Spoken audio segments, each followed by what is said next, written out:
Welcome to Recovery Corner, where the many pathways of recovery intersect. This is a space where you will hear personal stories of triumph in recovery, gain insights into various recovery-oriented systems, and learn how leaders across the country are building recovery-ready communities. The Recovery Corner podcast does not provide clinical advice. Hello, everyone. Thanks for tuning in. I'm Carly with Young People in Recovery, and I am here today with my new friend, Amber, and we're going to talk about an exciting resource that's available to health professionals and practitioners and to people trying to stay sober and seeking recovery. And I'm going to let Amber introduce herself. Hi, I'm Amber Hollingsworth. I'm actually a master addiction counselor. I've been counseling people and their families that have addiction for 20 years. I know that makes me super old. And when I say that, I feel old every single time. And I also have a YouTube channel called Put the Shovel Down, where we have an entire video library of resources for people trying to overcome addictions, and also for their family members trying to figure out what to do and how to be helpful. Awesome. Yeah, that's super interesting. And we'll definitely talk about that sometime. But that's not the topic of our podcast today. Today, we're going to be talking about Soberlink. And so you all know, I don't know much at all about Soberlink. So this is a brand new information to me for the most part. I know YPR and Soberlink have teamed up for a few podcast episodes. But yeah, I would love to get the rundown from you, Amber, about what that looks like, and maybe somebody who's listening, maybe it could benefit them. And yeah, just in case anybody else, again, who's listening doesn't know, I am a person in long-term recovery, and I work with YPR. I'm a chapter lead, and I work nationally on our team at Young People in Recovery. And yeah, I mean, that's kind of what I'm listening to this information with that perspective. But yeah, Amber, do you just kind of want to give like a broad overview about what Soberlink is and how you use it? And maybe we can go into some more questions from there. I know this sounds crazy, but I could like totally nerd out about Soberlink. I'm like a big fan. So let me tell you the story about how I like first encountered Soberlink, because this kind of goes with Young People in Recovery too. Cool. So like I said before, I've been counseling people forever. This was several years back. And this young guy, I'm in South Carolina. One of the colleges near me is Clemson, which is kind of known as a big party school, right? Okay. And this young guy, I think he was like a junior at Clemson. He was like a fraternity president or something. And he got, I don't know, like his third DUI. And so his parents like drag him into my office, and we're trying to figure out obviously how to help this young man make better choices, but also how to help him with these legal struggles that he's having. And so I start researching like recovery monitoring programs, because I know there are some monitoring programs, especially like professionals use and stuff like that. And that's how I came across Soberlink. And okay. I got so excited about it because it's just so effective and also just so like practical. So let me tell you what it is. Basically, it's like a fancy high-tech breathalyzing device. I don't know what you're thinking. You're thinking, Amber, you can buy those anywhere. You really can. Like one time I was checking out at Office Depot for office supplies, and they literally had like where the gum is, a box of keychain breathalyzers. And I was like, dang, I should put my cards right there. But anyway, for like $10 or something. Yeah. But this is different than just like a breathalyzer you can buy, off Amazon or anywhere. The reason it's different is because of how it's set up. Essentially, it is connected to, I call it the Soberlink cloud, which is sort of like the iCloud where your phone is sort of synced to, And what happens is I, as a clinician, I do this, but you can go straight through Soberlink to do this, but you get a device assigned to you. It's about the size of a cell phone, a little bit thicker. And I like to tell my clients it comes in a case that just looks like fancy sunglasses case. So it's totally like under the radar. Cool. And And then the client and whoever their support person is or whatever decides on a schedule for when they're going to be breathalyzed. Typically with new people, I do 3 times a day. Once in the morning, like pretty close to when they wake up, once before bed, and then somewhere in the middle. And that schedule can change, like it can be different on the weekends than it is during the week, because obviously people's schedules can be different, so we can make it work for the person's schedule. So when they're supposed to take a test, when they're scheduled to take a test, they get a text message like 15 minutes before their time. And it says, hey, you got to, your test is due or whatever. And they have an hour window to take it. So let's say you're scheduled to take a test at 5, you'll get your text reminder at 4:45, and you have all the way up until 6 to take it. And that's what makes it so doable. I have had so many clients use this. I'm talking about physicians, I'm talking about lawyers, I'm talking about surgeons, I'm talking about pilots, I'm talking about this college fraternity boy. Every kind of client you can think of, every age, it goes everywhere. It goes all over the world. No one knows you have it. It's discreet. And it works on cellular data. That's why it's so portable. And it's just so, it just makes it a lot easier than like a standard recovery monitoring system where you literally get picked from some kind of random lottery, and then you have to like find a lab, and then you have to like spend half your day going over there, which is just a pain. This comes with you. Now, if you miss your test, if you're positive or if you're late, whoever your support person is, or people are, you can have as many as you want, get notified. So for my clients, the messages come to me. So if they're late or anything's up, I get a message. And then I like to tell them, then like a ghost version of me appears and says, I see you. But really what happens is I text you and I say, hey, what's up? I saw you miss your test or whatever. But it creates this accountability. Now I know what else you're thinking. Guys, remember, I've been doing addictions for 20 years. I know the sketchy thought. You think, oh, you could just have your friend do it. No, you cannot, because it has facial recognition in it. So, right, so it like takes your picture like super close up. It's not a cute picture. It's like, it looks like a fun house mirror. So it's like right up in your nose, but takes your picture every time to make sure that it's you. So it's really, I'm not saying you can't get by anything on it, but if you have an alcohol problem, you're not going to be able to get by for very long. Because the only way to get by is like, if you do the sneaky, I call it like alcohol math, algebra, and you start like doing your body weight, maybe I can have this many drinks or whatever before my test. A lot of people will say, well, I took my last test at night and then maybe I can drink, and I'll just drink a couple and then I'll stop drinking at this time so that I'll be good for my morning test. Well, guess what? If you have a real alcohol use disorder, you're not going to stick to the plan. It's going to show up on the morning test. So it's pretty legit. Like, it's pretty sensitive. There's not a lot of getting around it. And the reason why it's so helpful, like if you're thinking like, well, why would somebody want to do this? There's a lot of reasons, but 2 big main reasons. The first one is, I think it makes staying sober easier. And the reason is because you don't have to do this like argument in your head all day about, well, my wife's gone and I have a couple hours, or, my pants are wet or something like that, which makes it hard because you literally have to resist like 100 times a day. And even if you really mean it and you're trying hard, guess what? You're going to have a bad day one day, and your willpower tank's going to be running low, because that happens to all of us, And if you don't have this kind of safety net here, that's where a lot of people fall through the cracks. For me, Soberlink is not I'm trying to catch you. Soberlink is a preventative. For me, it is strictly a preventative.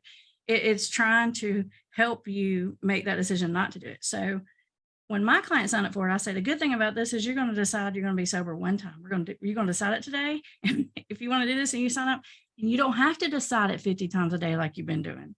And resisting and like eating up all your emotional willpower and resources, So that's the first big reason. It makes staying sober easier. It really does. And then the second big reason, also just as good of a reason, is it gets your family off your back, because now they can stop spying, sneaking, smell checking, digging through your bank records and all that stuff they've been doing, because they know it's being handled. They know it's being watched, like Amber's watching it, or like you could have these messages go to your sponsor, you could have them go to a family member, whoever it is you identify, or as many people as you want to identify. The family knows it's being monitored, so they can let go of that like hyper vigilant, like hovery thing that they do, which makes your life as the person trying to recover so much easier. Like if they could just get off of you, you know, back up a little bit so you could breathe, they breathe better, you breathe better, and the whole process is easier. I've had a client on Soberlink now.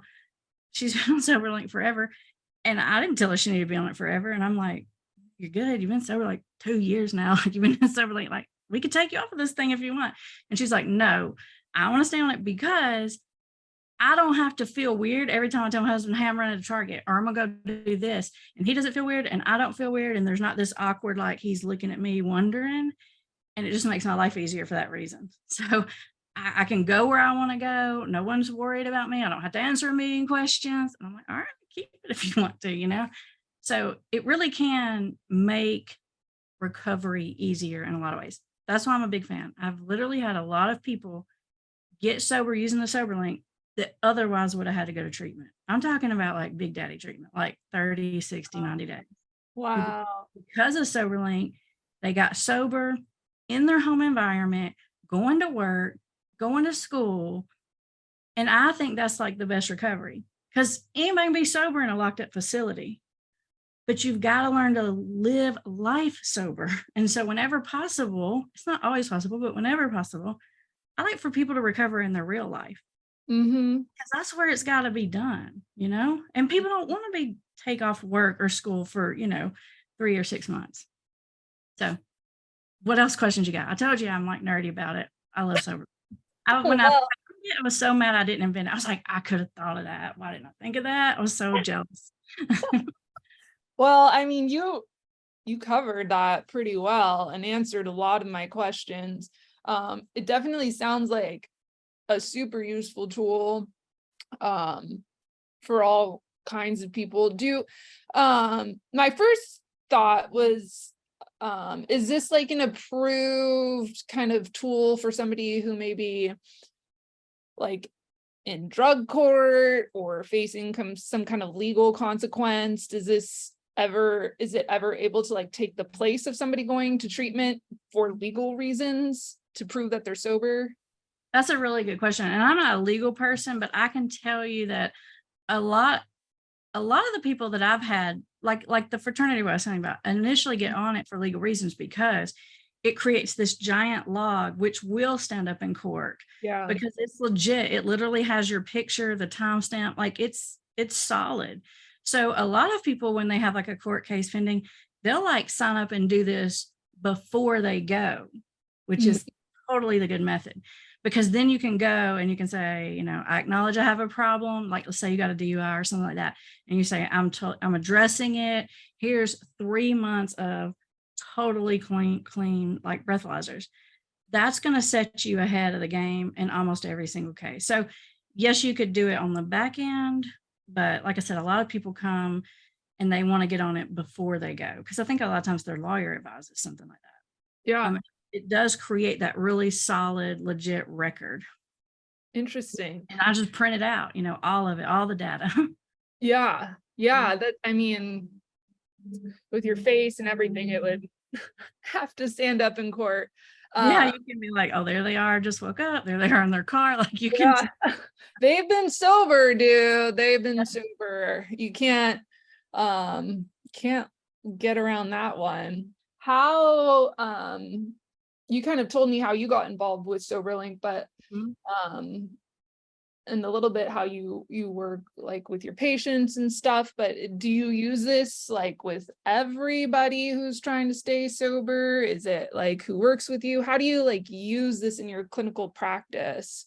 And what is I don't use it with everyone. I mean, I would because I believe in it, but no, this is something I don't force this on anyone. Like my job is to align with my person. My job is to dig you out of whatever hole you got in. I'm not against you. I'm with you.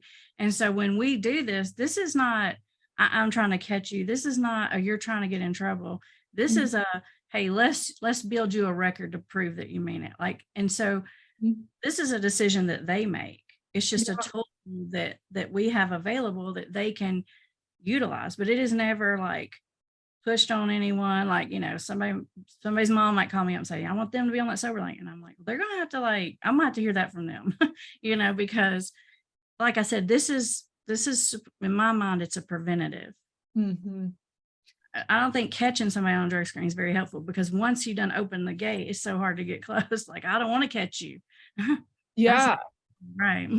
Self-accountability. I mean, I think that's really powerful, and just like, it's that extra little bit of accountability that maybe somebody needs. I know I work with quite a few folks who are trying to stay sober, and you know, come and go, and maybe they're going to treatment and stuff, and they'll be doing good one day, and then next week you see them and it's like, oh, I had a slip up and I drank for 3 days. And I could imagine Soberlink really kind of like getting in the way of that. Like when your own brain starts convincing you of every reason why you are allowed to drink, and then there's that one last stopping point. Well, I'm gonna have to, you know, blow into my Soberlink, and they're gonna find out, you know, immediately.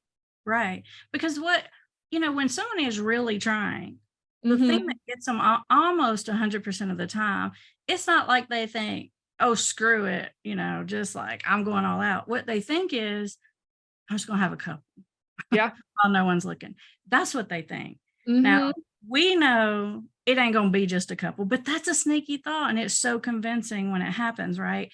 And this is the thing that helps to keep that thought away. Now, I have had clients, sometimes they'll say things like, well, that's cheating. I want to do it on my own. And what I say to that is, and I don't say it this sassy to them, but this is what I say in my head. That's ridiculous. When you sign up to do something like that, what you're doing, that is doing it on your own. That's saying, I am going to make doggone sure that this works. I am going to make sure that I make it, and I'm going to put everything in place to make sure that I'm successful at this. To me, that is doing it on your own. So it's just those, like, I call them little monster mouths, that addiction will try to like tell you a bunch of crap, like that's cheating. Like, no, dude, that's the addiction trying to tell you that, because it doesn't want that thing to come along, you know? So yeah. What do you do when somebody, like, aside from alerting them or checking in, but like, how do you support somebody when they, you know, miss their check-in, or, you know, they have alcohol in their system? Like, what's the next steps to maybe get back on track, or what happens? You can talk about that a little bit. The great thing about it is I don't really have to do anything. Like, literally, the system is the thing that works. It's not any magic thing that I do. In fact, if I get an alert like that, what happens on my end is I feel bad for the person. I'm like, oh man. And then I know I'm going to have to text them, and I know that's going to make them feel worse. And so I'm not trying to make you feel worse, you know? So I was like, hey, I was like, Mr. Tez, like, you all right? And sometimes they're like, yes, I'm in a meeting. I swear I'm going to do it in 5 minutes. I'm like, all right, cool, man. Or they'll say, yes, I drank, blah, blah, blah, you know, and then they'll just tell me or whatever. And then when we have our next session or whatever, we just talk about it and we figure out, you know, what happened. But it's not what I say or do that makes it effective. It's the process that they know it's not going to slide under the radar, because that's where the sneaky thought comes in, is that just a little bit, I can get by with this, you know. That's what we're trying to prevent. Do people typically get back on track pretty quickly then? Some people do. I think it just depends on the person. And some people don't. And when they don't, that's okay too, because that's a learning moment. Because what we learn from that is, okay, I told myself I was just going to do this one time. I was going to be all right by the morning. And now I'm 4 days in again. And once that happens to somebody 3 or 4 times, they finally learn that lesson. Like, dang, it just never works the way I want it to. So even when that happens, I still think it is helpful and productive, because it brings everything above board. You know, there's no hiding from it. And not, like I said, it's not like, you know, they're hiding it from me. It's like they're hiding it from themselves. And it brings that to the surface. So they have to say, yeah, dude, like I promise myself every single time it's only gonna be this much. And I always go past it. So even when that happens, I still think it's therapeutic. Yeah. Recovery is a process, right? It's not a is. perfect. It's a learning process, right? Totally. Yeah, well, before we kind of wrap this up, I want to talk about young people a little bit. And since we are young people in recovery, Yeah. and like I could see maybe somebody using this at school or something along those lines, but have you worked at all with someone maybe in the teenager to 30 years old range and been successful? Oh yeah. Like the whole first part of my career, I ran like an adolescent IOP for chemical dependency. So I sort of cut my teeth on young people. And I like to say, dude, if you can deal with them teenagers, you can do anything. It's easy now. Yeah. Dealing with adults, and I still deal with young people and adults now, but I'm like, you can deal with the teenagers. It's all easy from there. But yeah, I work a lot with young people. I love to work with young people. Mm-hmm.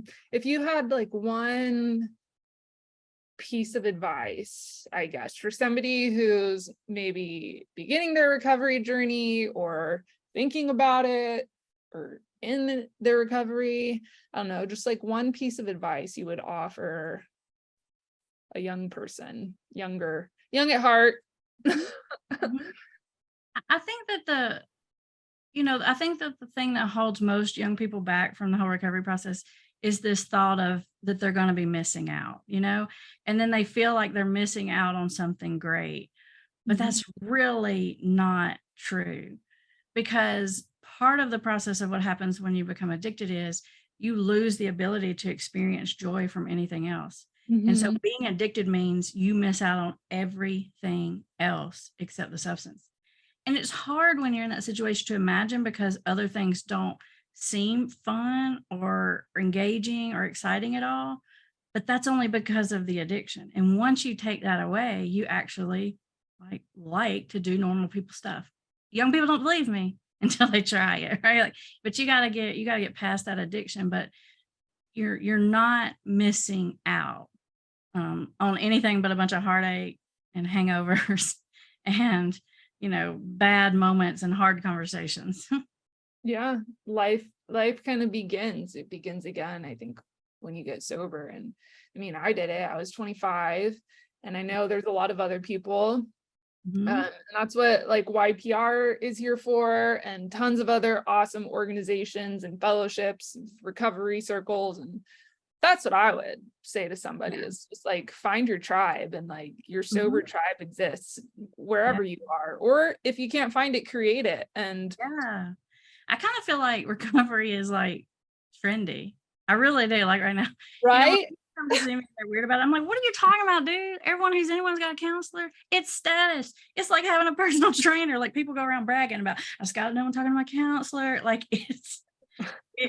I mean, every cool person you like know is in recovery. Think about it. And they're like, yeah, I guess you're right. Like all the cool celebs, everything. It's like the trendy thing. Own it. Hell yeah. Yeah. Being sick and tired Yeah. isn't cool. Being sick and tired of being sick and tired isn't cool. Yeah. I know it looks cool like when you're like a young teenager. After that, like once you get into the late teens and 20s, it don't even look cool anymore, man. It's not cool, man. Like when you really step back and you look at it from like an outside perspective, like, nah. Yeah. And then some folks, they don't stop until they're in their 60s. And I mean, wherever you begin, that's great, Right. but it doesn't have to be that way. And I don't think folks have to go to rock bottom all the time to my gosh, that's not a big thing. Yeah. That's why my channel is called Put the Shovel Down. I say you hit your bottom when you put your shovel down. like my goal is to help people before they lose everything, before their families burnt to the ground. Like that's ridiculous, that whole rock bottom thing. Yeah, absolutely. Well, any other final thoughts, questions for me, even anything else that you want to say? I just want to say, I love the work you guys are doing. I'm so glad like there's this outreach to specifically to young people to know like there are other young people that are cool. They're living good lives, sober. And I think that's so needed. So I'm just excited about what your organization is doing. And I just appreciate it. Awesome. Well, this won't be our last conversation, I think, but thanks to everyone for listening. Have a beautiful rest of your day. Adios.